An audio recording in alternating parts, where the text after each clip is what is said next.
প্রতিদিন আমি আমার প্রাপ্তি মাম্মিকে আটার রুটি তৈরি করে খাওয়াই।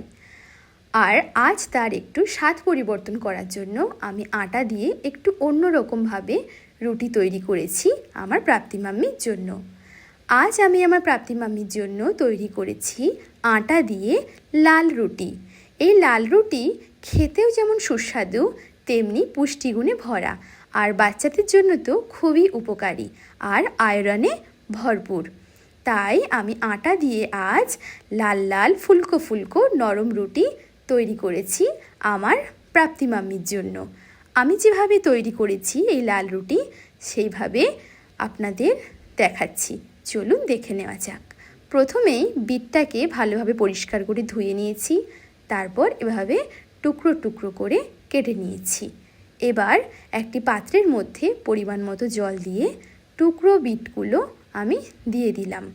এবার আমি খুব ভালোভাবে এই বিটটাকে সেদ্ধ করে নেব, আর 6 থেকে 7 মিনিট মতো আমি সেদ্ধ করব, তাতেই আমার সেদ্ধ হয়ে যাবে।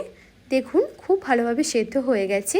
আমি নামিয়ে খুব ভালোভাবে ঠান্ডা করে নিয়েছি এবং তারপর মিক্সার গ্রাইন্ডারের মধ্যে পেস্ট করে নিয়েছি।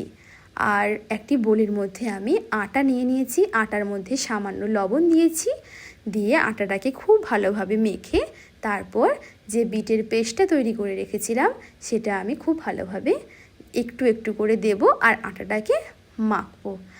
আমার প্রাপ্তি মাম্মি কিন্তু আটা দেখেই ছুটে চলে এসেছিল আর আটার মধ্যে হাত দিয়ে রেখেছিল, ও আটা মাখবে। তো যাই হোক, আমি একটু একটু করে বিটের পেস্টটা দেব আর আটাটাকে খুব ভালোভাবে মেখে নেব। আটা কিন্তু খুব ভালোভাবে মাখাটা জরুরি, তা না হলে রুটি একদম ভালোভাবে ফুলবে না আর নরমও হবে না। আর যেহেতু বাচ্চাদের জন্য এই রুটি, তো রুটিটা কিন্তু খুব ভালোভাবে ফুলতেই হবে, তা না হলে বাচ্চারা কিন্তু খেতে পারবে না। এবার আটার যে মণ্ডটা সেটাকে আমি আটার মধ্যে ডুবিয়ে তারপর আমি খুব ভালোভাবে গোল গোল করে রুটি বেলে নেব। গোল গোল করে খুব ভালোভাবে রুটি বেলে নিতে নিতে আমি এবার একটু করে আটা দেব, আটা গুঁড়ি দেব আর ভালোভাবে রুটিটাকে গোল গোল করে বেলে নেব। এই দেখুন আমার রুটি কিন্তু একটা বেলা হয়ে গেছে। এবার আমি তুলে নিলাম।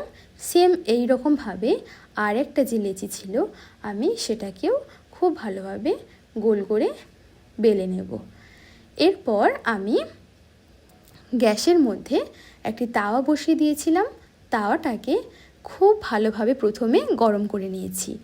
রুটি তৈরির আগে কিন্তু তাওয়াটাকে খুব ভালোভাবে গরম করে নেওয়া জরুরি, তা না হলে কিন্তু রুটি খুব ভালো হবে না। তাই তাওয়াটা আমি খুব ভালো গরম করে নিয়েছি। পর চারদিক দিয়ে আমি চেপে চেপে চেপে চেপে খুব সুন্দরভাবে রুটিটাকে ভেজে নেব। চারদিক দিয়ে খুব সুন্দর করে প্রথমে চেপে চেপে আমি রুটিটা ভেজে নেব। এবার বলি, বাচ্চাদের রুটি তৈরির ক্ষেত্রে কিন্তু একটু সাবধানতা থাকা দরকার। খুব ভালোভাবে রুটিটাকে চেপে চেপে ভাজতে হবে, কোথাও একটুও কাঁচা যেন না থাকে, তাহলেই কিন্তু বাচ্চাদের পেটের প্রবলেম হতে পারে। তাই আমি রুটিটাকে খুব সুন্দর করে ভেজে নেব। দেখুন রুটিটা কিন্তু আমার পুরো বলের মতো হয়ে ফুলে যাবে। দেখুন কত সুন্দর হয়ে রুটিটা ফুলে যাচ্ছে, একদম ফুলা ফুলা ফুলকো রুটি আমার প্রাপ্তি মাম্মির জন্য তৈরি হয়ে গেছে। দেখুন কত সুন্দর রুটিটা ফুলেছে, একদম বেলুনের মতো ফুলে গেছে। তো একটি প্লেটের মধ্যে আমি এবার এই রুটিটিকে নিয়ে নেব। তাতেই আমি ঘিটা মাখিয়ে দিয়েছি। ঘিটা মাখিয়ে দিলে কি হবে, রুটিটা খুব সুন্দর নরম হবে আর বাচ্চার খেতেও সুবিধে হবে। তবে আমার প্রাপ্তি মাম্মিকে কিন্তু আমি সবসময় এভাবে রুটির ওপরে ঘি মাখিয়ে খাওয়াই। যখন শুকনো রুটি দিই তখন ঘি মাখিয়েই খাওয়াই। আমার প্রাপ্তি মাম্মি ঘি খেতে খুব পছন্দ করে। নাও খাও, নিজের হাতে খাও। হ্যাঁ হ্যাঁ হ্যাঁ, ভালো লেগেছে মাম্মি? হ্যাঁ ভালো লেগেছে তোমার? বলো ভালো লেগেছে? ও মাম্মি ভালো লেগেছে তোমার? হ্যাঁ হ্যাঁ, খাও।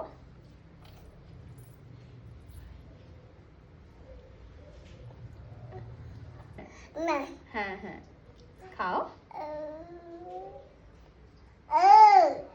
খাও।